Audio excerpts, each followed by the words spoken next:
This episode is dedicated to all you control freaks, especially if you're building a team. I have special guest Tara Johnson with me today, and we talk about how we get over ourselves when building and delegating. Hey there, grab your coffee and let's talk business, how to grow it, how to sustain it, and how to harness the wonderful World Wide Web to do it. With me, your host, Jennifer Sikowski. Let's get started.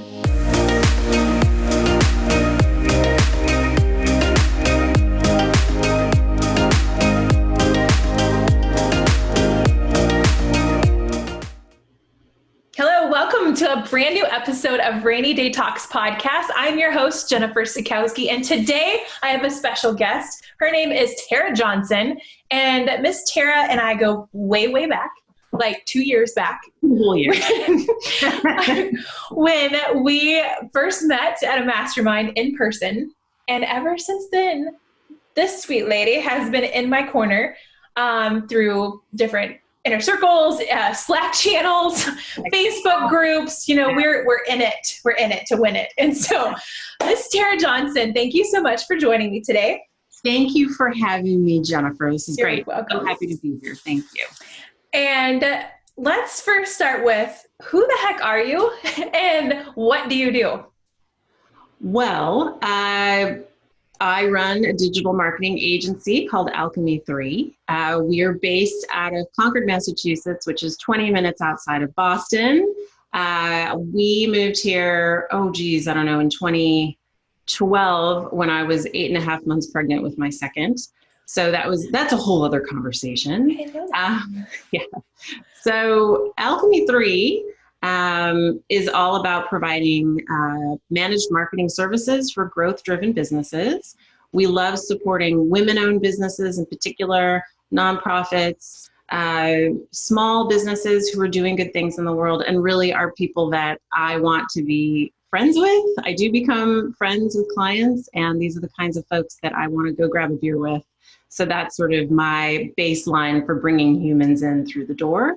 I have an amazing team of folks that continues to grow. So that is exciting and has been a big undertaking for me. And as a human living in the world with other tiny humans, I do have 2 boys, Henry and Mackie, which is short for Malcolm. I have 6 chickens and a pandemic puppy named Mr. Pickles. I have a husband too. His name is Adam. Shout out to the hubs. What's up? Yeah. That's phenomenal. Now tell me, because the one thing I love about having friends and colleagues and other business owners that I know, but I don't really know, I get to learn a lot more about how you came to where you're at right now. And you actually started out freelancing, but in the graphics photography world. Talked a little bit about that and how you turned this into a digital marketing company, Alchemy 3. Yeah, so I'm an art kid, right? I'm an angsty art kid deep in my black, cold heart. I've always been the art kid. And even through college, I lived in the darkroom. That's all I wanted to do was pure photography. I was very, I didn't believe things were going digital. I was in complete and utter denial. So doing anything computer related, I was not into that. And sure enough, once I graduated, I was like, and now what to do? Because they didn't actually prepare us for what the real world looks like as a photographer. So I worked funny jobs, like at a photo checkout window in Bellingham, Washington, called King Frog. Hey, King Frog, ex-employees, that place is long gone. But, I just kind of bounced around and was checking out what other people were doing. And I fell in love with Photoshop, and I managed to wrap my head around things going digital. And one thing led to another. I tried the wedding gigs. I'm not into weddings. It's not my scene. I'm an introvert. Corralling people is really hard for me to do day in and day out. And I felt really empowered and I loved the amount of different things that you can do within the digital space.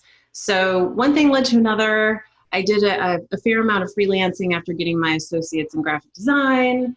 And then I'm largely self-taught from there. I mean, I think my teacher really is the internet. And people like yourself and friends who kind of help me to not reinvent the wheel every time. But it was a long and winding progression. That Yes. landed you here at Alchemy. And I, like, as I was going through your, like, the interview form that I put out there, I was like, oh my gosh, I would love to talk. And even because you said that this is having control and fear of being the center of attention, I'm just going to drive home in that, if that's okay, because I know a lot of our audience is all about business owners, right? And they're either just starting out, they're just taking that leap, or they're trying to scale. And it's freaking crazy and scary when you think of stepping out of doing everything in your business and bringing on a team and having to trust what you've built and passing it on and training someone else. So let's talk about, when did you first hire? What did that look like? Tell me the progression of where you're at right now, where you're killing it. Well, my first hire happened 2 years ago, right after we were in that mastermind together, or in the midst of the mastermind. Yeah. That's where I found a group of people who were encouraging to me and helped me to understand that this is how you move forward. This is what we've done. You need to hit the job boards, scoop someone up. And I was told they aren't going to work out the first time. So just get your mindset shift settled. And she's been with me the entire time. Oh, My yay. first hire has been a rock star from the get-go. What's up, May? If you watch this, she's amazing. So it's having a team is actually very new for me still. I am a control freak to a certain extent. I do get hung up around feeling like I need to know everything. I need to understand the nuts. And I do think fundamentally, as business owners, we do need to have a pretty broad understanding of what's happening and how everything fits together, especially as the key strategist of the business. But I have found that, giving my team the autonomy to understand this is the end game that we're gunning after. These are the values that we hold true, and that we want to be as transparent with one another and straightforward as possible, and just making that leap, trusting them. And to be honest with you, the hires that I've made have been, on paper, I think a lot of people would have said no, whether it's a time constraint thing or maybe a list of the skill set that they bring to the table. But after having conversations with the members of my team, I knew they were for me, and I brought them on, and it was a very gut reaction. So I'm still working through what it means. I'm still very much in the day-to-day, right? Like, I'm still doing a fair amount of project management. That's my next hire, is finding, which I'm on the cusp of doing, which I'm very excited about. So yeah, going from full-on freelance mode, from lead gen, prospecting, onboarding, even writing the content, creating the graphics and the brand, doing everything from tip to tail. Who was it that said that recently? I'm like, that grosses me out. I'm going to use it. It's crazy. It's mind-boggling, but you can do so much more, and you can help more people as a result. What was your attitude adjustment, or what was that shift for you when you're like, I got to do this? Even how uncomfortable it was, what did you recognize in you that you just had to tackle to bring on new people, to let go of some of that reins? What was it that I had to tackle? Is there anything that like come up that you're like, that others probably would feel too? I think, so I come to this as a designer, really, as an artist and a designer. And I had to make that conscious decision of, for me, holding on to the design, and I'm still very much the creative director. And there will be a time when I have to let that go too. I'm not quite ready to let that go yet. But being in the trenches and doing the actual design work which I still do from time to time, just to remind myself that I can, or that I think it's important for me to understand expectations that I put on my designer. Mm-hmm. But letting go of some of those things that I have used to define myself as a human. Mm-hmm. Like, I think that we pour so much into our businesses that that business then becomes an extension of ourselves, which is kind of insane. And I knew that I was just going to stay where I was if I wasn't willing to let other people come in and listen to other ideas and hire people that are better than me. Mm. That's another part of this. And it's not about me. It's about my clients. It's about helping them to achieve their highest version of their brand story. How can I elevate them so that they can reach more people and they can improve more lives? Mm. So I think that's what realizing that it's just not about you. That's good. That you have to get over yourself. Now, did you get that feeling of, they're not me? Like, how are they going to be able to do what I need them to do? Did you have that where you're like, I can't just clone myself? Did you have to work through that? Because that's a conversation that I have with a lot of business owners. A little bit. Yeah. I had to do that. Absolutely. I had to do that a little bit. And one struggle that I continue to have is, I don't want to over communicate. I'm very mindful of micromanaging because that's something I always hated when I was in any kind of in-house or corporate setting. Mm-hmm. But I think, again, going back to that design component, I remember when I handed something off to my designer, I was in the midst of a logo design and I had hit a wall and I had just brought her on and I sent it to her, and she submitted these designs where I was like, okay, wow, yes, 100 times yes. It just, once I saw the work come back and I saw the level of work and just that the new perspective that other folks can bring to the table, and you're like, I never would have gotten there. Mm-hmm. I never would have gotten to that solution, and I love that, and that's brilliant.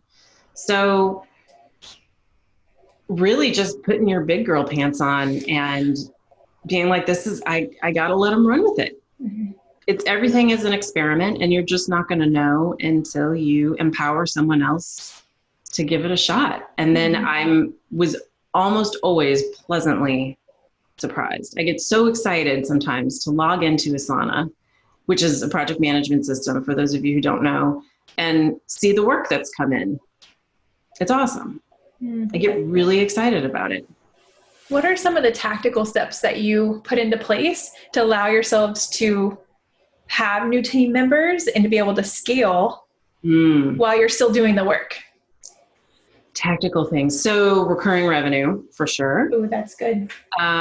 So for us, that would, kind of begins and ends with web care and support.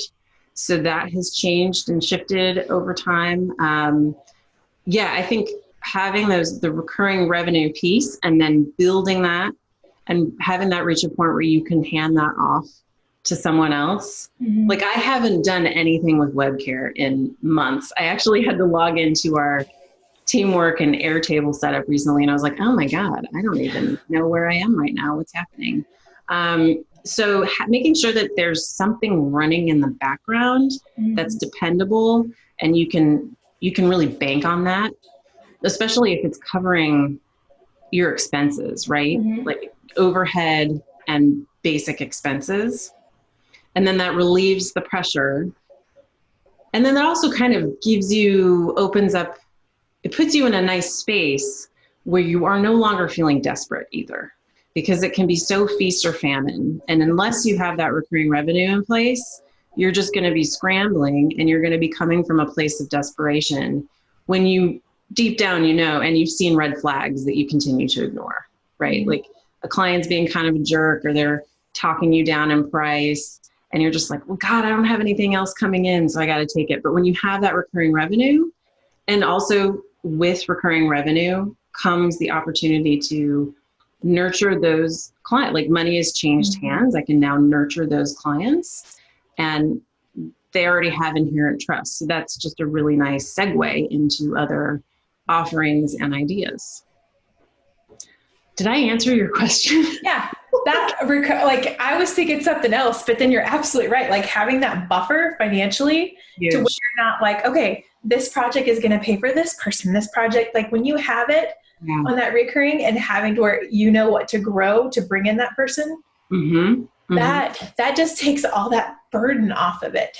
And that you can, it's like easier project numbers when you go to hire. So absolutely.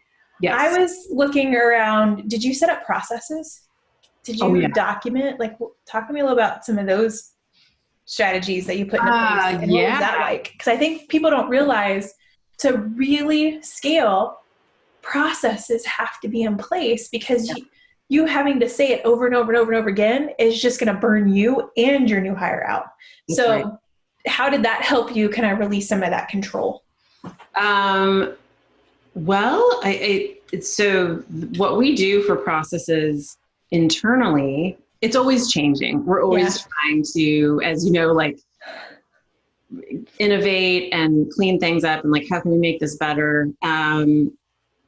Anytime I have a repeatable process that I hand off to a team member, or, maybe there's something that we've worked through that keeps coming up, then I will say, listen, let's do this again. And now I need you to document it. I need you to put a Google Doc together. Usually it happens in Asana, again, project management. So we can see, here's the credentials, here's what we need from the client. And just blocking that out, even if it's a simple checklist. The idea is to then, if this person that's currently in that position, something happens, right? Like a child gets sick, they drop off the face of they find something better, or they get distracted.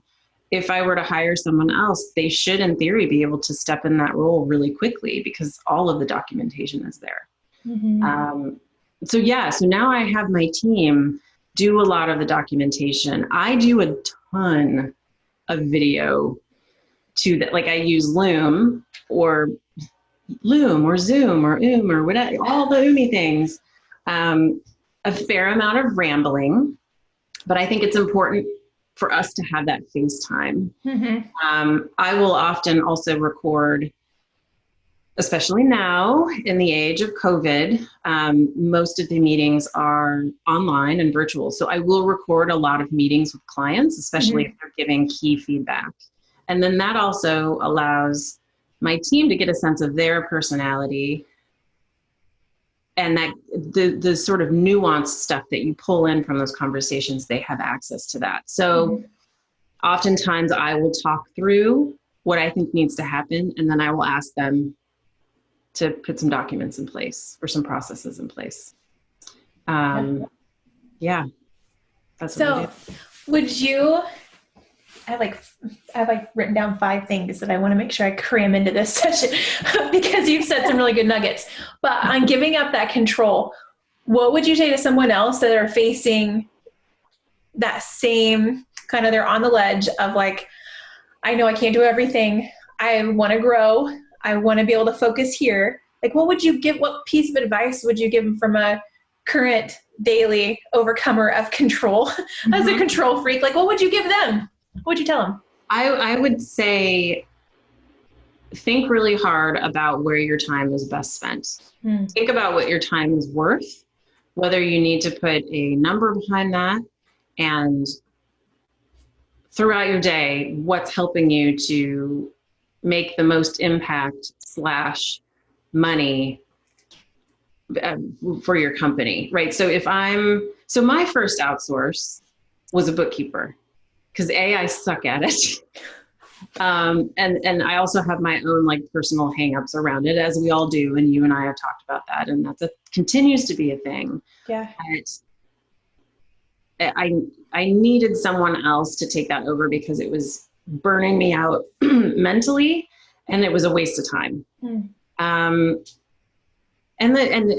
Similarly, building websites. I have no business sitting down and literally building a website anymore. I used to do it, but I love to push pixels around, and that's not doing anyone any favors either. So I think looking at certainly the things you really enjoy. And this is what we talked about in our mastermind, like the overlaps of what are we good at and what do we enjoy?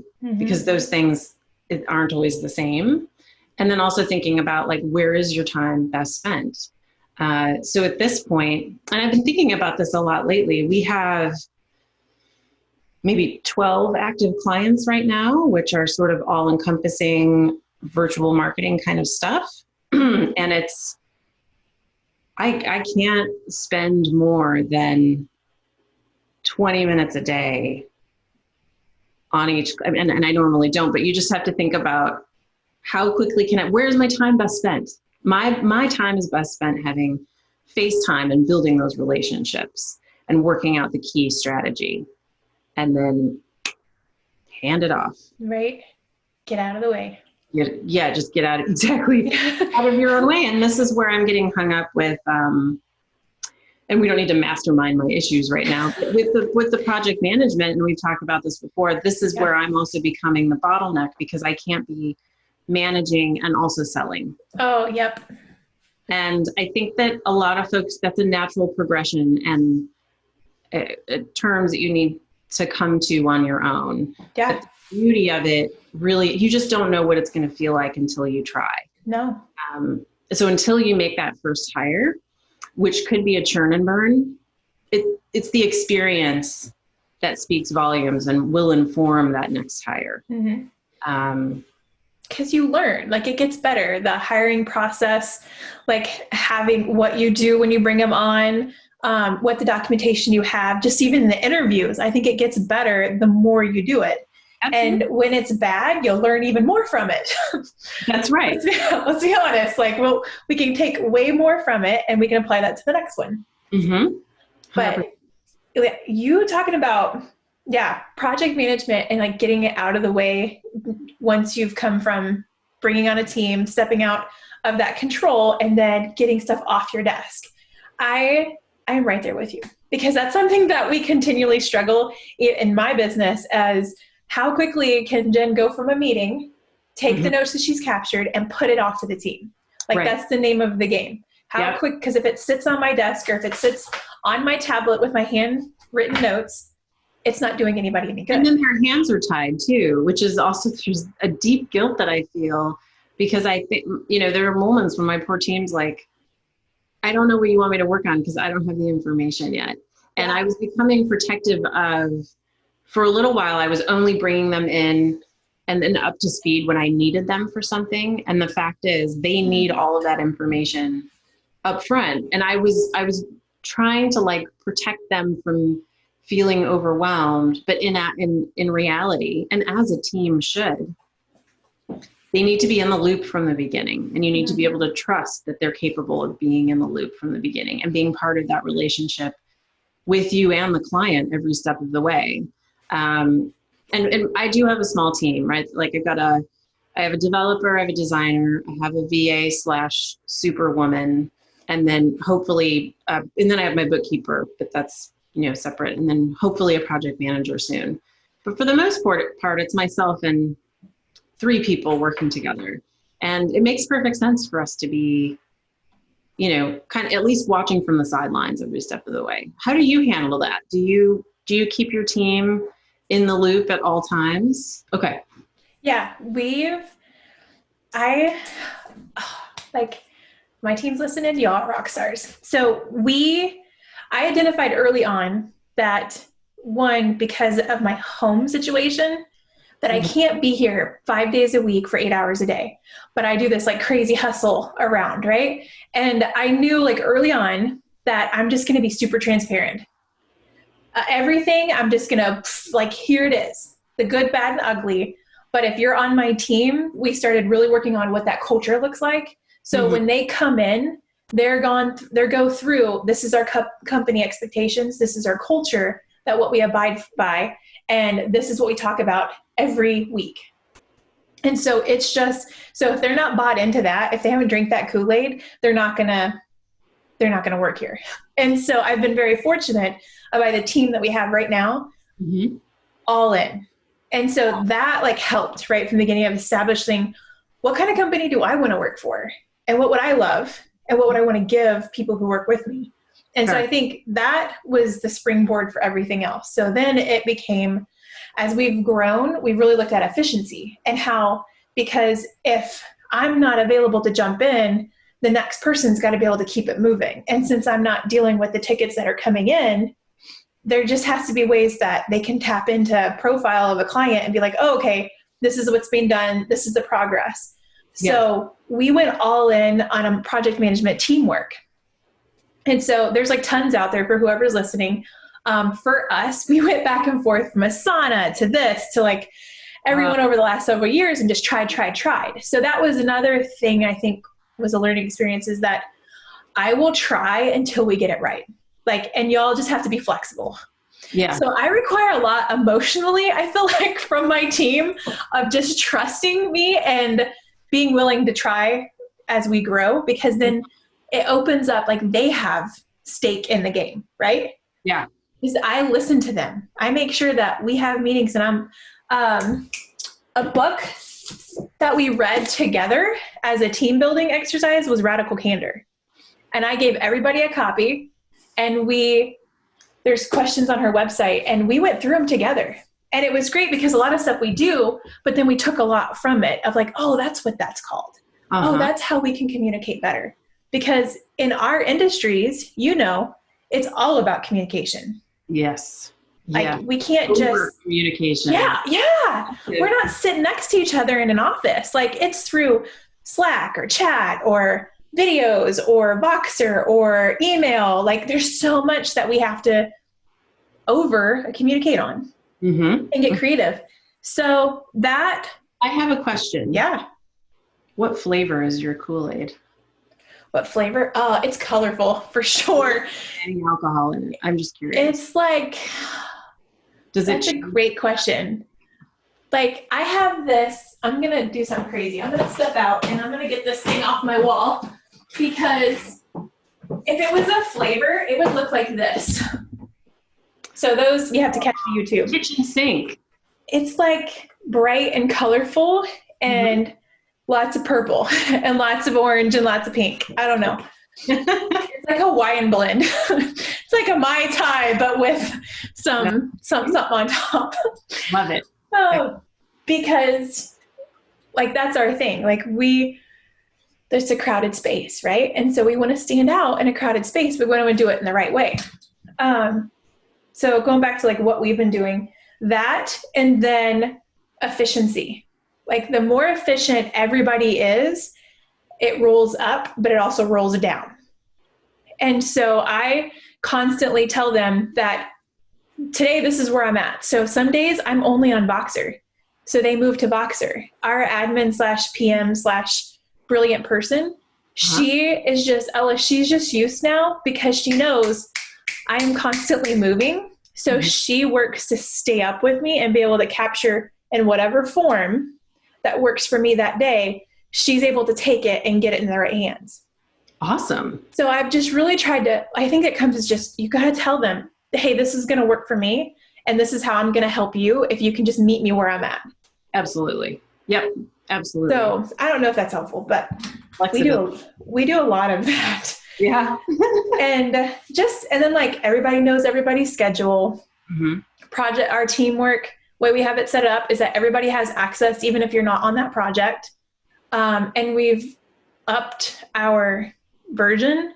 So that way we even have more ways to like look at reports, look at budget, look how effective we are.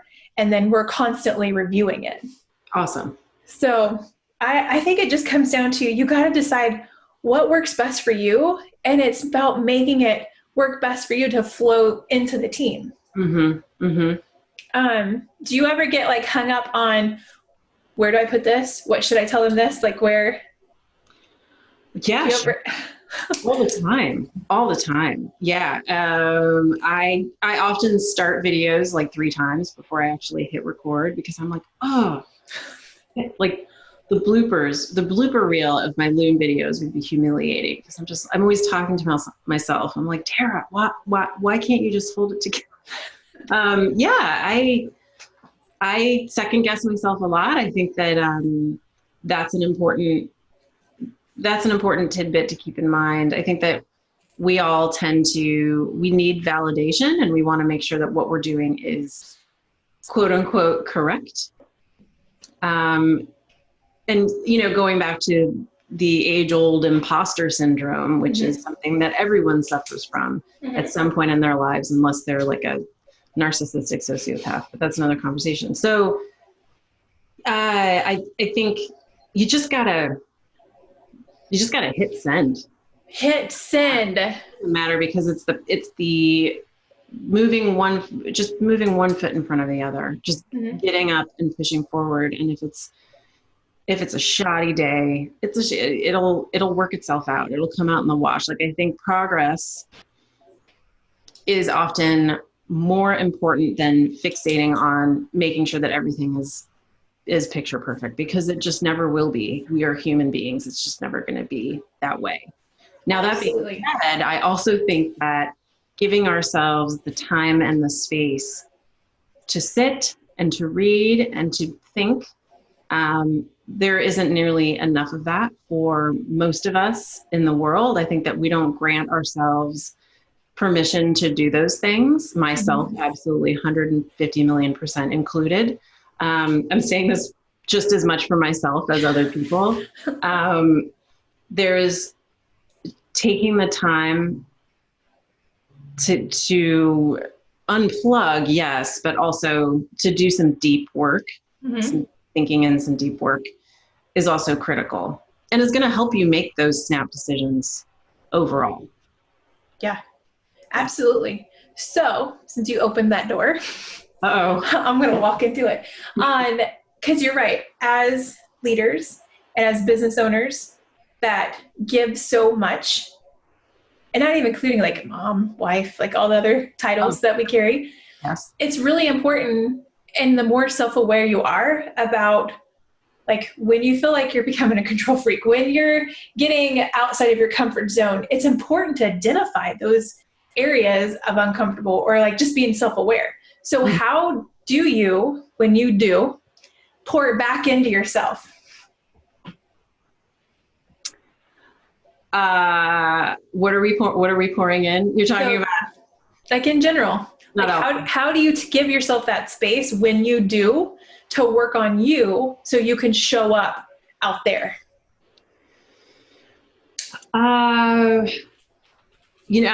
literally block it off of my calendar. I've learned that if I don't book time for myself and the things that I need, someone else will come in and book that time on my behalf. It's boundaries, right? It's all about boundaries. I am a recovering, maybe not so much recovering, fixer. I love helping people and trying to fix things. And if I have a friend who is suffering and in need, I want to swoop in and take them in my arms. And that behavior, I've noticed patterns in that behavior in the past where I'm now giving too much of myself, and I don't have enough for me or for my family or for my team. So I block that time off, whether that's for me, exercise is my go-to. That is my reset. It's essential to my mental health, my ability to think clearly, my ability to be present for my kids, and my business is exercise. And then also snuggling my puppy and chickens, also my husband sometimes, and my kids. But yeah, I would say snuggles and exercise are kind of what I do. And that feeds you. It does. It does. Yeah, it does. There is some avoidance in there as well. I think that right now is a tough time for everyone. And there's a lot for us to process and to take in on a daily, even hourly basis. Absolutely. And I have had to sort of shift from looking at the bigger picture to kind of what can I manage right now? It does go back to control. What can I control right now? What small change can I make right now? Either be that for myself or for my immediate community. Those are the questions that I'm asking myself right now, just to keep it together. How about you? What do you do? Routine. Yeah. I stick to a routine. I stick to schedule as whatever that looks like for today.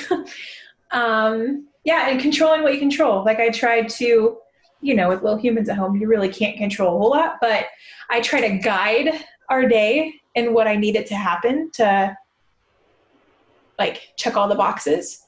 A lot of exercise, same. I've been really focused on sleep because early on COVID, up until probably a couple weeks ago, and like with our influx of projects and like I just was working late night, but then still trying to get to gym at 5 and like, still trying to balance that out. And I hit a wall. So I think right now it's boundaries, I need sleep. So we're shutting down here and it's okay that it will stay for tomorrow.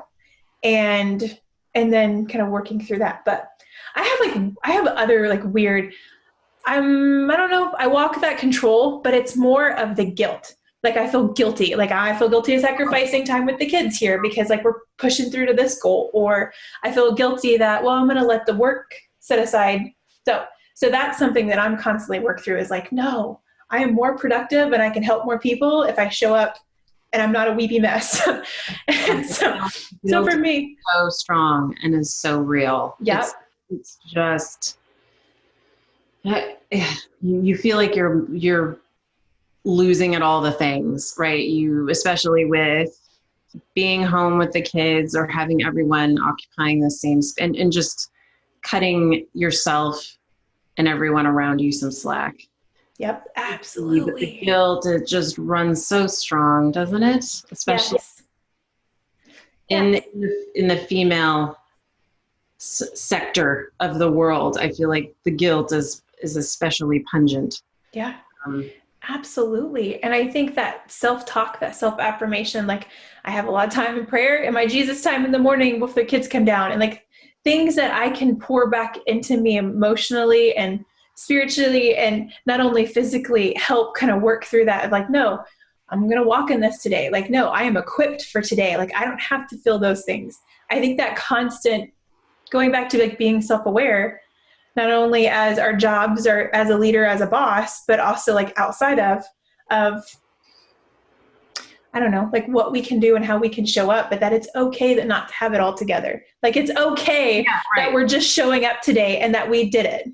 Or like, we don't have to carry so much on us because, and I think too, one thing I think it's neat about COVID and quarantine, everybody has been a lot more vocal, right? Online, how they feel, and like there's feelings everywhere. Feelings vomiting everywhere. But the thing that's cool about it is that it takes away, we're not on an island. Yeah. Yeah. And I know as a business owner and like in the digital space for so long, pre-masterminds, like how sometimes I felt like I was the only one feeling this way. And it's not the case. And that's why I love bringing here. And I'm so excited that you joined me today and that we covered, and this conversation happened organically that I love, but it talked about like being self-aware and that it's okay to be a control freak, but look how much you're working on it. Like I give you so much kudos of identifying where that you need to grow and then still pushing through. Thanks, man. It just depends. I appreciate that. It depends on the day. And to that point, and for those listening, God, it's so important to take a second and to look at what you've done. We get so caught up in the momentum and like pitching ourselves against other people that may or may not be real because of what you see online and on social. It's mind blowing. And I feel the same way about you. I mean, I've known you for only a few years, and there's been a huge like birth and rebirth of the things you've been working on and the strides you've made. And to take it, you got to take a second and just recognize all of the victories. 100%. That you've hit, all of those milestones that you've hit, and the personal growth too. And that's a pretty big undertaking as well. Mm-hmm. 100%. Can I ask you one question? Yeah. What is your most ridiculous pandemic purchase? You know you have one. I'm trying to think because I don't know what we would have purchased that would have been ridiculous. You don't have a ridiculous purchase? I don't think I have. I feel like every person I talk to makes some sort of mind-bogglingly awesome and ridiculous pandemic purchase. No, I would say the things that I've probably spent more on have been books. Then I have like them piling up and I don't know when I'm going to get to them, but that's probably where I go is I'm like, oh, that looks good. And I just been spending, trying to think, and flowers. I keep buying flowers and like landscaping everywhere. So like maybe that's my two weird things that I don't normally, I mean, I love books, but you know what I mean? Mm-hmm. Yep. I hear you. Yeah. I'm definitely not flowers. I have a black thumb.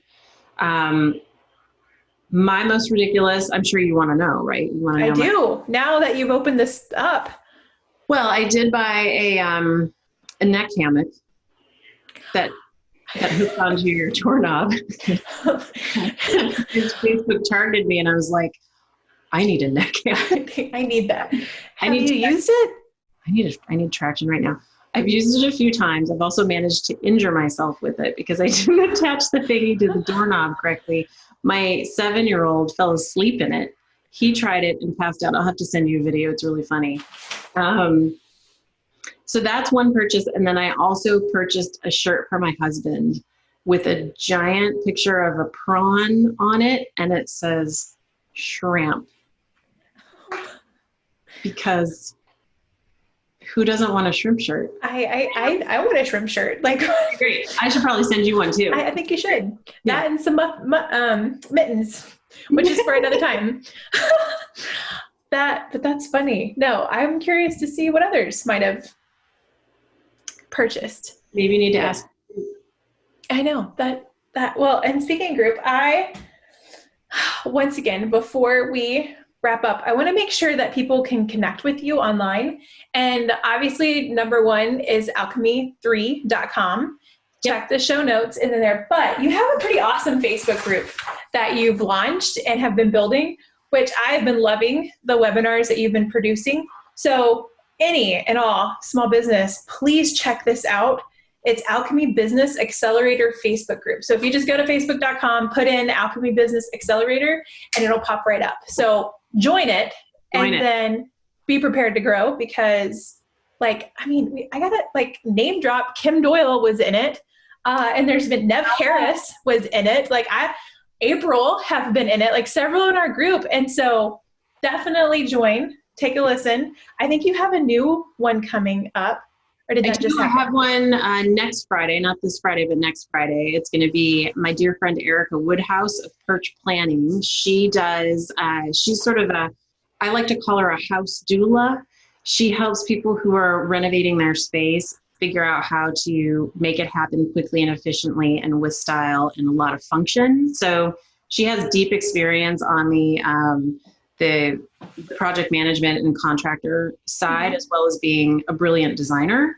So she's going to come in and talk to us about, some of the emotional, the emo we have around the spaces that we find ourselves surrounded in and day out. Huge. Right? Like how can we avoid what someone has called Blur's Day? Like who even knows what day it is anymore? I can't tell because I'm in the same place all the time. So she's going to talk about that. So that should be interesting. And she's just a lovely human and very fun to chat with. So yeah, check it out. Awesome. So yeah, only way you can get in on that is join the Facebook group. So Miss Tara Johnson, you're a freaking rock star. Thank you so much for chit-chatting with me today. And I can't wait because I want to bring you back on because I think that we need to talk about the importance of your circle. So I'm just going to lay that out and we're going to reschedule and we're going to do another one because I think that's huge. And I know it's made an impact on me and I would love to hear your story about how important that is. I would love that. Little breadcrumbs. All right, lady. Well, you have a phenomenal day. And once again, if you've loved this recording, if it's been helpful for you, hashtag Rainy Day Talks. And then make sure to mention me or Rainy Day Talks or Rainy Day Design on social. Thank you so much. Bye. Awesome. I want to give a special shout out to Mark Levander at Mark Levander Productions. He is the guy that makes all of this podcasting seamless. He's the one that comes in and fixes my lighting and talks to me about microphones. If you are someone who is in need of photography, videography, editing, production, streaming, anything right now, please contact Mark Levander Productions at marklevanderproductions.com.